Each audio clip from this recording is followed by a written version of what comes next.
Hi, this is Dr. JMR Chemistry. Today I am explaining about chemical equilibrium. What is chemical equilibrium? Means the concentration of reactants. Suppose A plus B gives rise to C plus D. A plus B what name antaru? Reactants antaru. Then C plus D, they are known as products antaru. Means the concentration of reactants, so they are converted into totally concentration of products. They are equal. They are equilibrium. The concentration of reactants are equals to the concentration of products అని మనం చెప్పొచ్చు. So it is denoted by like this equilibrium. దీని అర్థం ఏంటి అంటే reactants ప్రోడక్ట్స్గా, products రియాక్టెంట్స్గా convert కావడం జరిగింది. సో సపోజ్ ఇలా యారో పెట్టామనుకోండి, దీని అర్థం ఏంటి? Reactants are converted into products. మళ్ళీ ప్రోడక్ట్స్ రియాక్టెంట్స్గా కన్వర్ట్ కావు. సో వాటిని ఏమంటారు? ఇర్రివర్సబుల్ రియాక్షన్స్ అంటారు. వాటిని ఏమంటారు? Irreversible reactions. So that is why chemical reactions are broadly classified into 2 టైప్స్గా మనము చెప్పచ్చు. వాటిని ఏమంటారు? నెంబర్ 1 ఒకటి చదువుకుందాం. Irreversible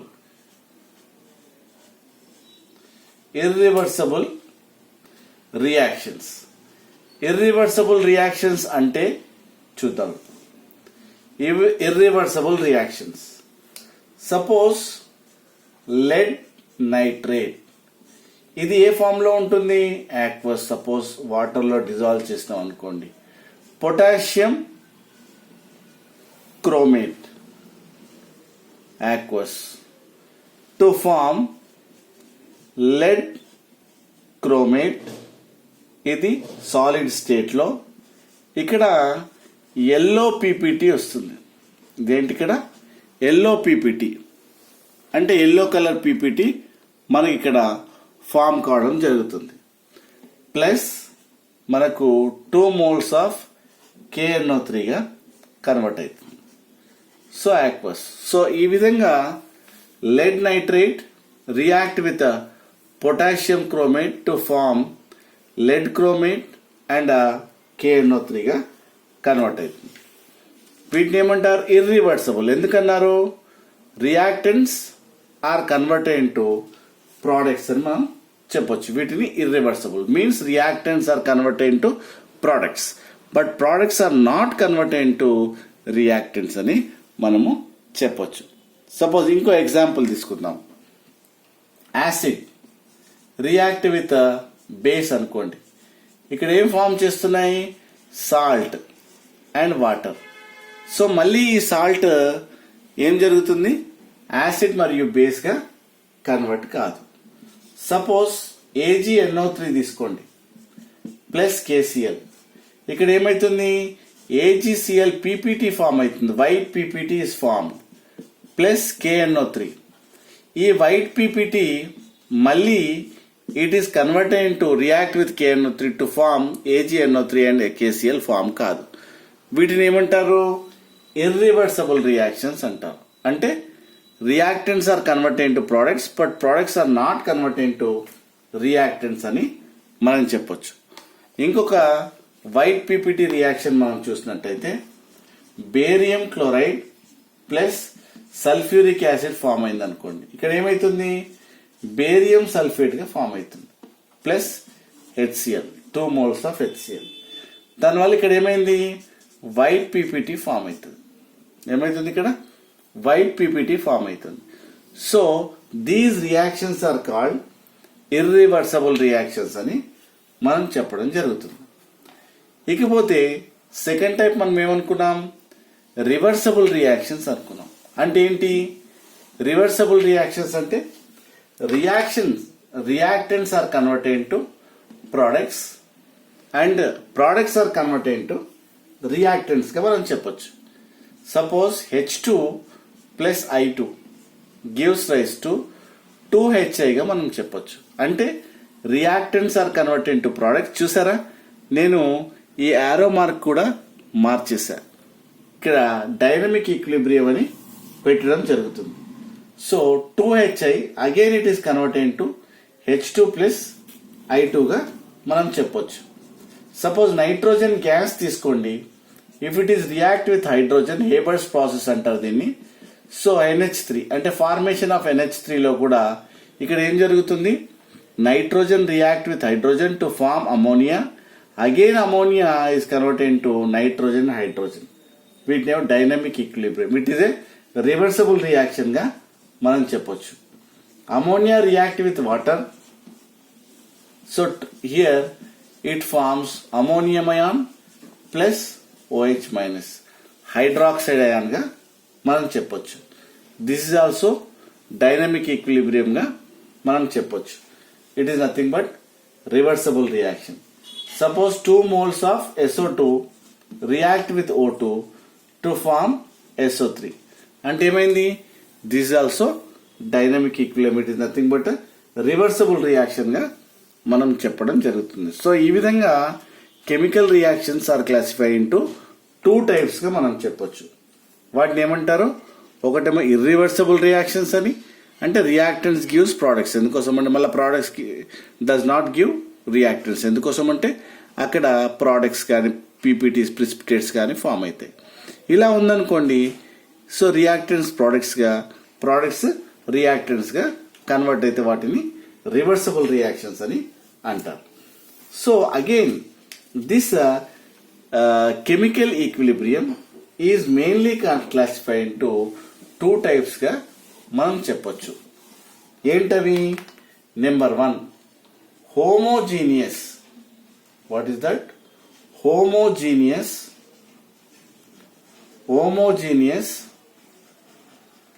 chemical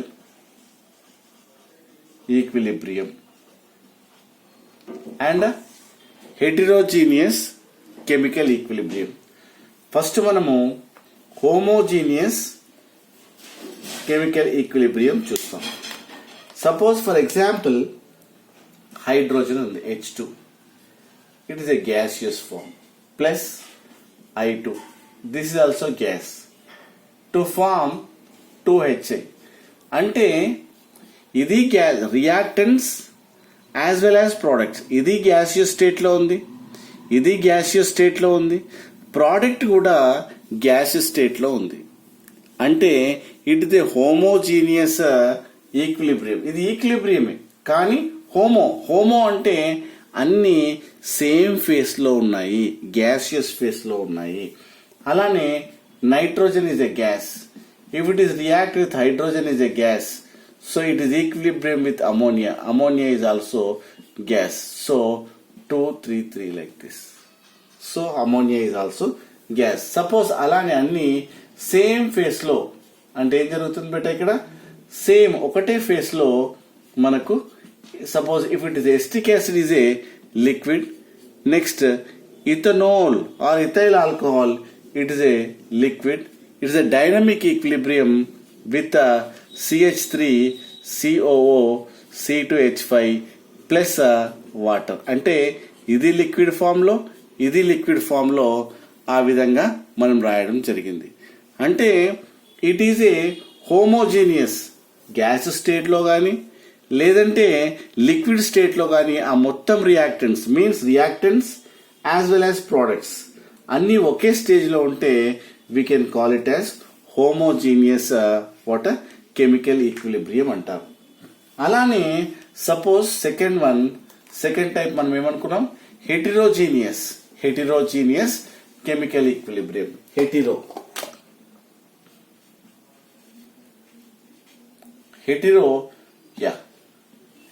second one heterogeneous water chemical reactions.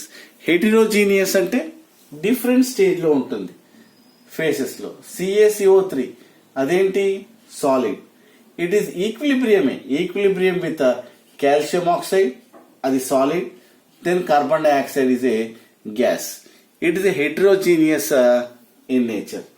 Why? ఇది సాలిడ్ లో ఉంది, ఇది సాలిడ్ లో ఉంది, ఇది గ్యాసియస్ స్టేట్ లో ఉంది. సపోజ్ ఐరన్ ఇదేముంటుంది సాలిడ్, తర్వాత సపోజ్ స్టీమ్ తో రియాక్ట్ అయింది అనుకో, అంటే గ్యాస్ స్టేట్ తో, అప్పుడు ferroferric oxide that is solid plus water gaseous state. 4 moles and here 3 moles. So okay, ఇక్కడ 3 moles react with 4 moles of water, then what a ferroferric oxide, then hydro. అంటే ఇది gas state లో ఉంది, ఇది solid state లో ఉంది, ఇది gas state లో ఉంది, ఇది సాలిడ్ స్టేట్ లో ఉంది. అంటే డిఫరెంట్ స్టేజ్ లో, అంటే హెటరో అంటే డిఫరెంట్ స్టేట్ లో ఉండడం జరుగుతుందన్న విషయాన్ని చెప్పడం జరిగింది. తర్వాత హెచ్జిఎస్ ఇది solid, then O2 is a gas, it is equilibrium with 2HGO, it is a solid. So solid ఇది గ్యాస్ దెన్ సాలిడ్. సో ఈ విధంగా రియాక్టెంట్స్ ఒక స్టేట్ లో, ప్రోడక్ట్స్ ఇంకో స్టేట్ లో, మళ్ళీ రియాక్టెంట్స్ లో కూడా డిఫరెంట్ స్టేట్ లో, అంటే ఫేసెస్ అంటారు వాటిని, డిఫరెంట్ ఫేసెస్ లో ఉంటే వాటిని ఏమంటారు? హెటరోజీనియస్ ఈక్విలిబ్రియం అంటారు. ఓకే, తర్వాత మనం చూసినట్టయితే వీటికి కూడా కొన్ని క్యారెక్టరిస్టిక్స్ ఉంటాయి. ఏంటవి? కెమికల్ ఈక్విలిబ్రియం ఏ విధంగా జరుగుతుంది, వాటి యొక్క క్యారెక్టరిస్టిక్స్ ఆఫ్ కెమికల్ ఈక్విలిబ్రియం చూసినట్టయితే, నెంబర్ 1, ఈ కెమికల్ ఈక్విలిబ్రియం అనేది ఎప్పుడు కానీ ఒక క్లోజ్డ్, దేంట్లో జరుగుతుంది? క్లోజ్డ్ సిస్టంలో జరగాలి. ఎందుకు క్లోజ్డ్ సిస్టంలో జరగాలి? బికాస్ సపోజ్ కాల్షియం కార్బోనేట్ ఉంది, హీట్ చేసావనుకోండి, కార్బన్ డైఆక్సైడ్ అనేది ఎవాపరేట్ అవుతుంది, మళ్ళీ వెళ్ళి ఎయిర్లో వెళ్ళింది, మళ్ళీ ఇది react with calcium oxide to form calcium carbonate, కుదరదు కదా. కాబట్టి ఎప్పుడు కానీ అదేంటంటే క్లోజ్డ్ సిస్టంలో మాత్రమే ఈ ఈక్విలిబ్రియం రియాక్షన్ జరుగుతుంది అన్న విషయాన్ని చెప్పడం జరుగుతుంది. అలానే ఇట్ ఈజ్ ఏ రివర్సిబుల్. ఎందుకోసం అంటే రివర్సిబుల్, ఇప్పుడు ఈ రియాక్టెంట్స్ ప్రోడక్ట్స్ గా అగైన్ ప్రోడక్ట్స్ రియాక్టెంట్స్ గా కన్వర్ట్ అవుతుంది. అంటే both the ends equilibrium can attain either both the, ఇక్కడ నుండన్నా స్టార్ట్ అయ్యి ఇక్కడ నుండి మళ్ళీ ఇది ఇక్కడ, ఇది ఇలా మారుతూ ఉంటుంది అని చెప్తున్నాడు. ఎలా అంటే it can attain either end of A water reversible reaction. ఈ రియాక్టెంట్స్ ప్రోడక్ట్స్ ఎక్కడ నుండైనా వాటర్ ఈక్విలిబ్రియం జరుగుతూ ఉంటుంది. రియాక్టెంట్స్ ప్రోడక్ట్స్ రియాక్టెంట్స్ గా అలా జరుగుతూనే ఉంటుంది. ఓకే, నెక్స్ట్ వన్, ఈ రియాక్టెంట్స్ ఎక్కడన్నా, సో దీనికి టైం ఇంటర్వెల్ లేదు. ఎంతసేపు జరుగుతుంది? ఎంతసేపు అయినా జరగచ్చు. సో ఎప్పటి వరకు జరుగుతుంది? Some external factors. So external factors influence చేయకపోయేంతసేపు ఆ ఈక్విలిబ్రియం ప్రోడక్ట్స్ రియాక్టెంట్స్ గా మారుతూనే ఉంటుంది. ఎక్స్టర్నల్ ఫ్యాక్టర్స్ అంటే ఏంటి? ప్రెషరు, వాల్యూము, టెంపరేచరు ఇంక్రీజ్ కానీ డిక్రీజ్ కానీ చేసావే అనుకో, అప్పుడు ఏమవుతుంది? ఈక్విలిబ్రియం షిఫ్ట్ అవుతుంది. At side? రైట్ సైడ్ కానీ లెఫ్ట్ సైడ్ కానీ, అంటే ఆ డైనమిక్ ఈక్విలిబ్రియంని మనము కోల్పోవడం జరుగుతుంది. అంటే ఇట్ ఈజ్ ఏం చెప్తున్నాం? Dynamic equilibrium. What is dynamic equilibrium? ఈ డైనమిక్ ఈక్విలిబ్రియం అంటే the concentration of reactants is equals to concentration of products. అంటే ఏమైతుంది? రియాక్టెంట్స్ యొక్క కాన్సన్ట్రేషన్ కానీ, సో ప్రోడక్ట్ యొక్క కాన్సన్ట్రేషన్ కానీ చాలా అలా జరుగుతూ ఉంటుంది, ఈక్వల్ గా ఉంటుంది అంటున్నాడు. The concentration of reactants and the concentration of products, they are remain may or may not be equal, must be remain unchanged with time. అవి చేంజ్ కావచ్చు, చేంజ్ కాకపోవచ్చు. మీన్స్ ఇవి రెండు ఒకదానికొకటి ఇలా చేంజ్ ఉంటుంది అని చెప్తాడు. It is called dynamic equilibrium. Indirect గా చెప్పాలంటే the rate of forward reaction is equals to the rate of backward reaction అన్న విషయాన్ని ఇక్కడ చెప్పడం జరుగుతుంది. ఇంకా ఒకటి గ్రాఫ్స్ మీకు చెప్తాను. సపోజ్ ఇక్కడ నేనేం చేస్తాను, కాన్సంట్రేషన్కి మరియు టైంకి గ్రాఫ్స్ గీస్తాను. ఈ ఈక్విలిబ్రియంలో ఏ విధమైన గ్రాఫ్స్ ఉంటాయో చూద్దాం. ఈ reactants as well as products. ఇక్కడ ఏమంటాడు, suppose the concentration of reactants is equals to the concentration of products. ఇవి రెండు సమానం అనుకోండి, అప్పుడు ఈ ఈక్విలిబ్రియం అనేది ఈ విధమైన గ్రాఫ్ వస్తుంది. అంటే ఏంటిది, concentration of reactants are equals to concentration of products. అప్పుడు ఏ గ్రాఫ్ వస్తుంది, ఈ విధమైన గ్రాఫ్, ఈక్విలిబ్రియంకి ఈ విధమైన గ్రాఫ్ వస్తుంది. సపోజ్ అలా కాకుండా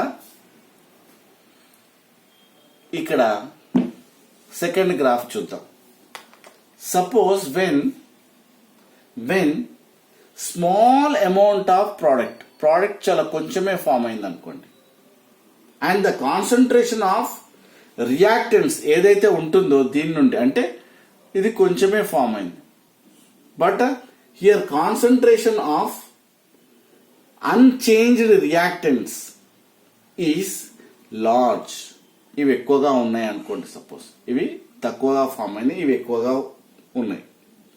so compared to the concentration of products అనుకోండి, సపోజ్ ఫర్ ఎగ్జాంపుల్.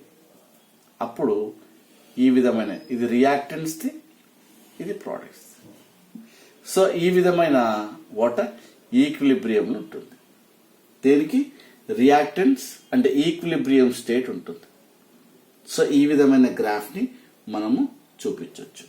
ఎప్పుడు మనకు కాన్సంట్రేషన్స్ ఎక్కువ అంటే రియాక్టెంట్స్ ఎక్కువగా ఉండి ఒకవేళ ప్రోడక్ట్స్ మాత్రం కొన్నే ఫామ్ అయినాయి అనుకోండి, అటువంటప్పుడు ఈ విధమైన గ్రాఫ్ని మనకు రావడం జరుగుతుంది. అంటే ఈక్విలిబ్రియమే, కానీ ఈ విధమైన గ్రాఫ్ స్లోగా అది కొంచెం మోతాదులో ఈక్విలిబ్రియం స్టేట్ అనేది ఇక్కడ ఫామ్ అవుతుందనే విషయాన్ని మనం చెప్పొచ్చు. అలా కాకుండా suppose when concentration of products is much higher, second time next చూసినట్టయితే సపోజ్ రియాక్టెంట్స్ అండ్ ప్రోడక్ట్స్. అలా కాకుండా ఇక్కడ when concentration of products are very high, కానీ రియాక్టెంట్స్ అంటే బ్యాక్వర్డ్ రియాక్షన్ అనేది చాలా కొంచెం ఫామ్ అయినట్టయితే ఇటువంటి అప్పుడు గ్రాఫ్ ఎలా వస్తుంది. సో ఇలా మనం ఎలా రాయొచ్చు, ఇలా. అంటే వీటిని మనం ఏం చెప్పొచ్చు, రియాక్టెంట్స్ అండ్ ప్రోడక్ట్స్ డైనమిక్ ఈక్విలిబ్రియంగా. అంటే రియాక్టెంట్స్ అండ్ ప్రోడక్ట్స్ మనం ఏం చెప్పొచ్చు, ఇక్కడ డైనమిక్ ఈక్విలిబ్రియంగా ఈ విధంగా మనము చెప్పొచ్చు. ఒక టైంకి కాన్సంట్రేషన్కు ఏ విధమైన గ్రాఫ్ గీయొచ్చు అనే విషయాన్ని మనం చెప్పాం. So thank you. This is about what you call introduction about chemical equilibrium. Next క్లాస్లో లా ఆఫ్ మాస్ యాక్షన్ చెప్పడం జరుగుతుంది. Thank you. ఈ వీడియో మీకు నచ్చినట్టయితే లైక్ చేయండి, షేర్ చేయండి, సబ్స్క్రైబ్ చేయడం మాత్రం మర్చిపోకండి. Thank you. This doctor JMR chemistry.